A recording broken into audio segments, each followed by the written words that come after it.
until the horizon darkened. A wall of human warships descended, not in scattered squadrons, not in piecemeal, but in a perfect, overwhelming formation.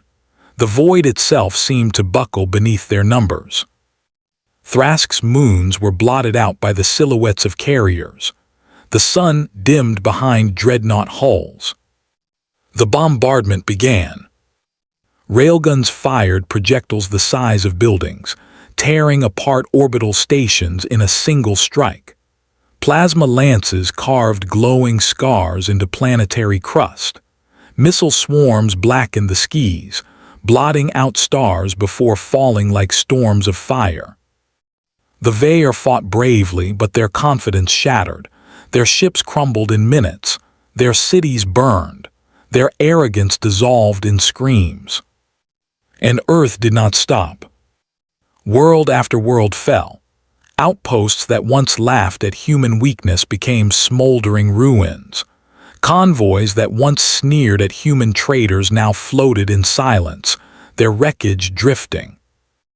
On every battlefield, survivors repeated the same words in terror. The humans came like storms. They came like gods. They came and we could not stop them. Entire fleets of the Vaer were annihilated before they could regroup. Those who fled found Earth's Armadas already waiting, cutting off retreat with cold precision. There was no escape. The galaxy had never seen a campaign so swift, so merciless, so absolute. Humanity did not negotiate. Humanity did not demand tribute. Humanity erased. The silence after fire. Weeks later, the war ended, not with treaties, not with parades. It ended with silence. The Vaer Collective no longer existed. Its councils, its admirals, its fleets, all ash. Worlds that once roared with laughter at humanity's expense now stood in ruins, their skies blackened with smoke, their cities reduced to whispers of dust. On the final battlefield, survivors huddled in the wreckage, trembling as human boots touched their soil. A single human commander addressed them, not with rage, but with cold finality. Remember Cryo Station. Remember the dead you mocked.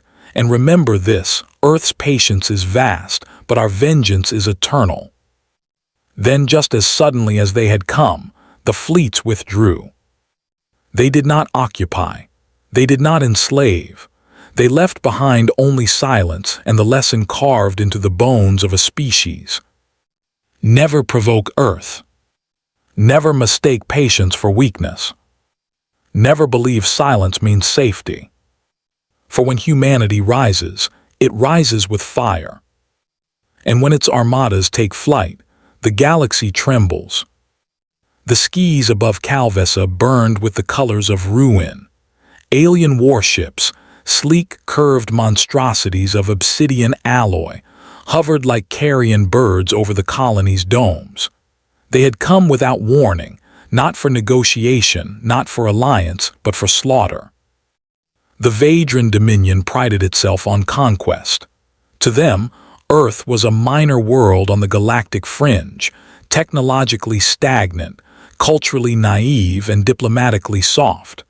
Their commanders had long whispered, "The humans talk of peace because they lack the strength for war." So when the Dominion's fleet fell upon Calvessa, a human colony orbiting the twin stars of Zoria, there was no hesitation, no pause. Orbital bombardments rained down with clinical cruelty. Cities dissolved into glass. Families were vaporized before they could even scream. On the ground, the aliens laughed in their harsh, metallic tones, watching the once-proud colony collapse into ash. Their leader, Admiral Kreth, addressed the survivors with cold amusement, broadcasting across every channel. Humans build homes, but not armies. You believed yourselves untouchable under your little treaties. You are mistaken. Earth is powerless, and today proves it. You will kneel, or you will burn. And with that proclamation, the Dominion executed the last surviving envoy of Earth who had begged for peace. His body was cast into space, drifting, lifeless, as a symbol of humiliation. For the Vadran, this was nothing more than another conquest. For humanity, it was an act that tore patience into shreds. The Feast of Mockery. Across the stars, the Vadran celebrated. Victory had come too easily. They mocked humanity's colonies as soft gardens, and sneered that Earth had hidden behind words because they had no weapons worth fearing. At their banquets, toasts were raised, to the extinction of Earth's pride. Laughter echoed through crystal halls as they paraded relics stolen from the fallen colony, children's toys, broken tools, shattered flags. They did not fear reprisal. Why should they?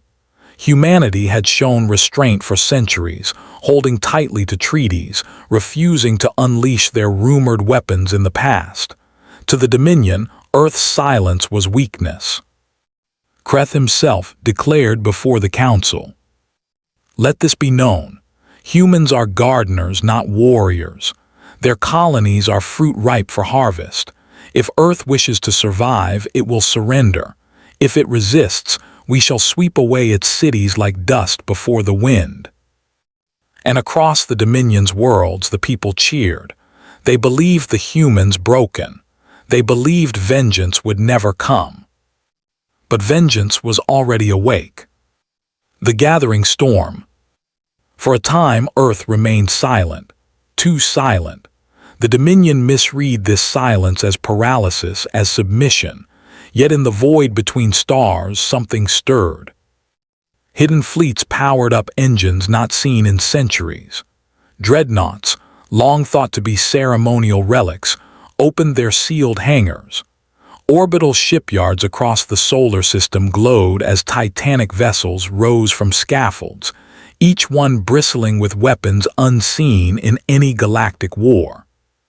The calm voice of Earth's Defense Command echoed across encrypted channels. "Mobilize all arms, all fleets. The Dominion has chosen annihilation." Saturn's rings trembled as war carriers lifted. Mars, shipyards lit like a sunrise as destroyers emerged from shadow. Even the forgotten outposts in the Uit cloud came alive, their hidden arsenals revealed at last. From the depths of silence came the whispers. Earth endures, Earth remembers, Earth retaliates. The galaxy watched, unease spreading. Something felt wrong, too many war signatures, too much energy movement. The Dominion laughed it off, dismissing it as human theatrics. But their laughter died the moment they intercepted a human broadcast, calm and chilling. "To the Vadran Dominion, your arrogance has written your fate. You mistook patience for weakness. You mistook silence for submission. Now you will learn what becomes of those who awaken Earth's wrath." The storm was no longer gathering, it was here. The unveiling of the Armadas. The Dominion scouts were the first to witness it. They reported back in panic, voices shaking as their feeds crackled across star channels. They are coming." From Earth's cradle, Armadas took flight. Ships larger than cities emerged from the shadow of Jupiter, their hulls reflecting the fire of its storms. Carriers launched swarms of smaller craft, each one armed to the teeth, coordinated with perfect precision. And then came the dreadnoughts, vast, angular titans, each one capable of leveling a planet alone. Their engines burned blue like artificial suns, and their formation blotted out the stars. The Dominion had thought Earth powerless. Now they saw an armada so vast, so relentless, it shook the very balance of galactic power. Frequencies across the stars filled with human voices, not shouting, not boasting, but cold, measured, final. "We come not for negotiation. We come not for surrender. We come for retribution." And then the galaxy knew humanity was not defending. Humanity was hunting. Retribution without mercy. The first Dominion world to fall never had time to cry out. The human fleet descended like fire from heaven, swarming in silence until the order was given. Then the skies lit with the fury of vengeance. Orbital defenses cracked like glass under precision strikes. Planetary shields burned and collapsed within hours. The Dominion's vaunted warships, once thought invincible, were reduced to drifting husks under Earth's guns. On the ground, armored divisions landed with thunder. Human soldiers, clad in warplate bristling with weaponry, moved like storms through cities. They did not pillage. They did not gloat. They erased every military resistance with cold precision. The Vadran's arrogance dissolved into screams. Entire fleets fled, only to be hunted down. One by one, Dominion strongholds fell, their flames seen from orbit. And always above the battlefield, humanity's message broadcast. This is the price of your cruelty. This is the cost of your arrogance. You opened the door to war. Now you will drown in it. Admiral Kreth himself tried to rally his forces, but his fleets shattered under the human advance.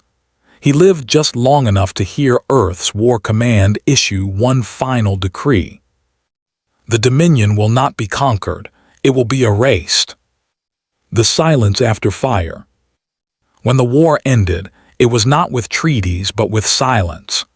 The Dominion's world smoldered, their fleets reduced to wreckage orbiting dead suns. Scattered survivors whispered in fear, hiding among the ruins of their empire. They told each other stories of ships that blotted out the sky, of voices colder than the void, of vengeance that did not stop until nothing remained. In the galactic councils, fear replaced arrogance. No one mocked Earth anymore. No one dared call humanity powerless. Instead, an unspoken truth spread like wildfire. Never provoke Earth, never wake the Armadas. Because humanity's patience was vast, but their vengeance was infinite. And across the stars, where silence reigned, the memory of fire lingered.